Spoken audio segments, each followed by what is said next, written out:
Welcome back into the den. Newcomer Ben Cruickshank, welcome home. It's good to be back. Tell us about this. You were a player in 2008. You had some success back then.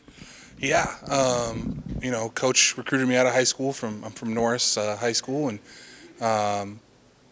my sophomore year we had a big group of us coming back, and some pretty talented guys, and we were able to make it to the national tournament, make it out to Danville, and that was a lot of fun. So I'm really excited to be back and try and keep things rolling here. You've been coaching ever since. Tell us about your stops along the way. Yeah, I spent a year at Doane working as a student assistant with Jim Weeks in his first year there. That was a lot of fun. And then I went down to Peru State, and I was a volunteer for a year before I became a graduate assistant. Ended up getting my master's from Peru State. And then I went out to Utah and coached at Snow College, a Division I junior college in Region 18 for 5 years. I was the assistant coach there. 2019, we were conference champions. We were region champions. That was a lot of fun. And then my last full year there in 2022, we earned an at-large berth to the national tournament and lost in the Sweet 16 to Dodge City. So that was really a lot of fun. And then left and wanted to take on the head coaching role. So I spent the last 3 years out at Colorado Northwestern in Rangeley, Colorado, and had a lot of success there. We broke the school record for wins the last 2 years in a row. Beat some of the teams in the region that the school had never really beaten. Had some academic All-Americans and had some success that way. So it was a good experience, but I'm excited to be back home. Yeah, I should have mentioned it at the top.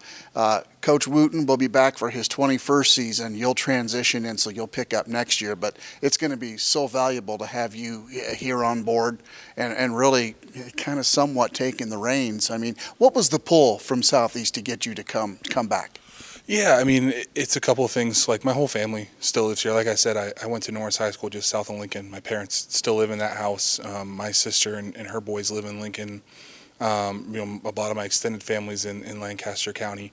I have a grandma who still lives in Fall City, so nice. the whole family basically is here, which is great. And so being able to come home and spend some time with them when I'm not working is awesome, as opposed to being 10 or 12 hours away and not getting to see the family as much. And then when you just look at what SEC is doing as far as investing in the college as a whole, not just in athletics, but when you look at this campus in particular, and the new welding building that's going up, and the global, the Sandhills Global building that they've built, and all that kind of stuff, like, you can just tell that the city and the school and the state care about this college. And so being somewhere where that's important is awesome for me, and is a great opportunity for me. So when you put those two things together, it was a no-brainer. Yeah. Ben Cruickshank is going to be the new head coach. This will be announced here in a few days. You've got that D1 experience and success in the D1 level. That's going to transition well to Southeast. Do you see a difference in D2, D1? Is it about all the same? The biggest difference, I would say, is size. Okay. Usually a lot of D2 JUCOs are going to have really talented guards and wings. But it's hard to get those big 6'10", 6'11" guys for books and tuition and fees. There's not a lot of them wandering around out there, and the ones that are going to get a full ride usually. So you'll see a lot of the D1 JUCOs that have legit 6'10", 6'11" big guys that can move and run and block shots and finish and shoot a little, and as opposed to the D2 level where, like, I'm 6'7", 6'8". I was our center when I was here, and okay. So it's just a little different that way, but that's the biggest difference usually. Yeah, and of course Southeast going D1 this year. So when you think about recruiting, you got to look at the size. I mean, what's your strategy on recruiting? Yeah, I think the number one thing for me is getting kids who value their education. For all these kids, the ball's going to quit bouncing at some point, and we want them to have a degree to fall back on, and that starts with getting their associate's degree here at SEC. The second thing I'm looking for is kids who are skilled. I think basketball is a game of skill, so I want kids who can shoot, who can pass, who can dribble, who will play hard. If they've got a couple of those skills, we can build off of. We can usually help that kid grow and develop into an even better player. But those are the top priorities for me. Value your education and be a skilled basketball player, and we can make it work. You've got the connections, of course, southeast Nebraska, but as you've worked in other parts of the country, will you kind of go and revisit some of those areas with the connections you've made? Yeah, for sure. I think it's always nice to be able to bring kids in from all over the place. I've had some fortune recruiting some international kids. Okay. Obviously in Utah, there's a different culture with the church there, and those kids and the way that they grew up, and so when you can bring kids together from, we got a kid from Brazil coming that played for me last year, and he's got a different culture that he grew up in, and you've got kids from we got a couple Utah kids coming who grew up in a different culture, and then we've got kids from Omaha and Lincoln and all over the place. And so when you get those kids together, that's part of the college experience, is meeting people from different backgrounds and learning how they grew up and how it's different, and that just helps you kind of grow as a person, I think, off the court, as opposed to just always being in the little bubble that you were in, for example, or I was in, or whoever.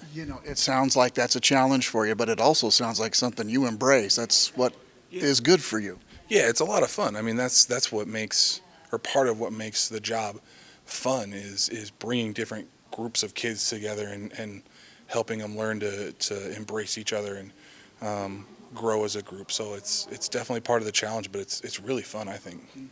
What's your offensive and defensive philosophy? Do you go with one thing, or do you kind of taper that and mold that to the talent you got, or what's your thought on that?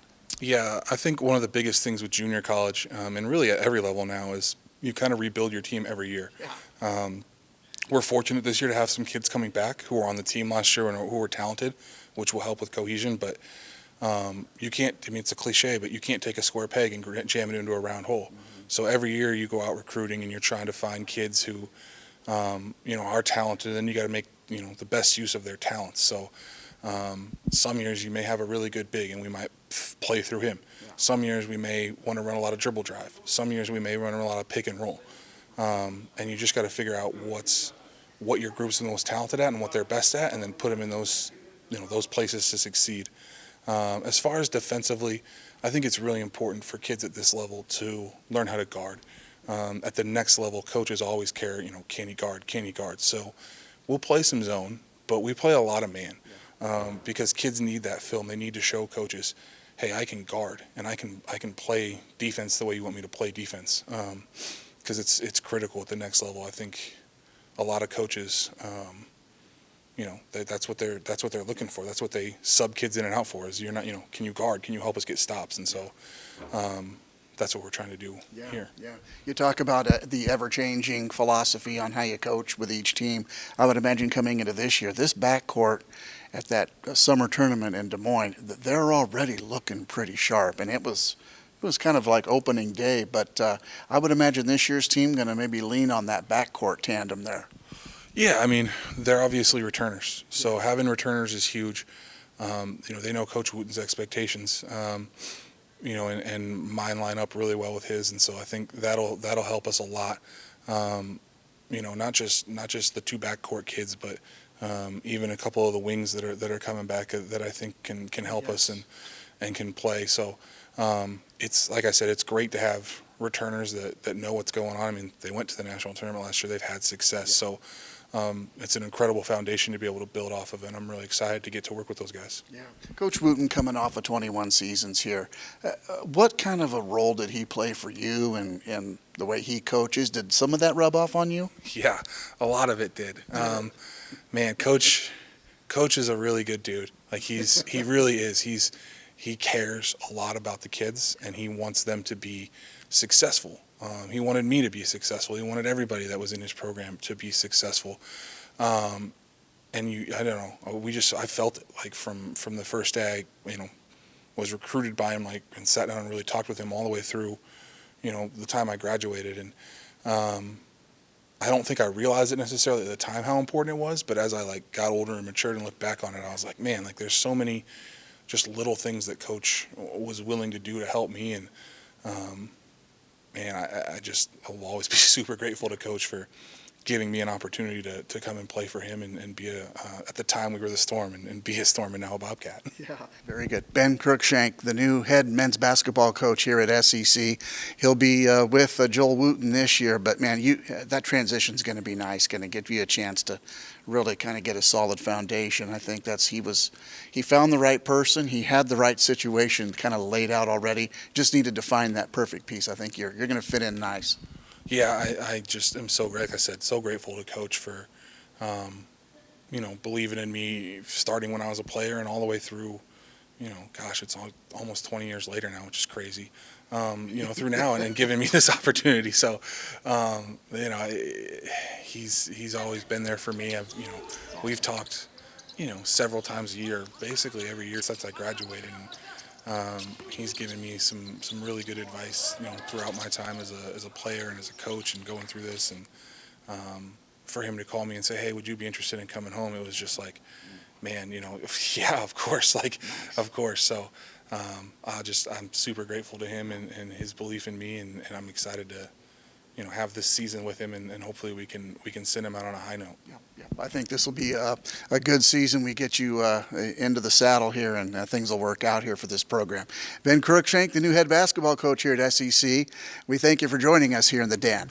Thank you.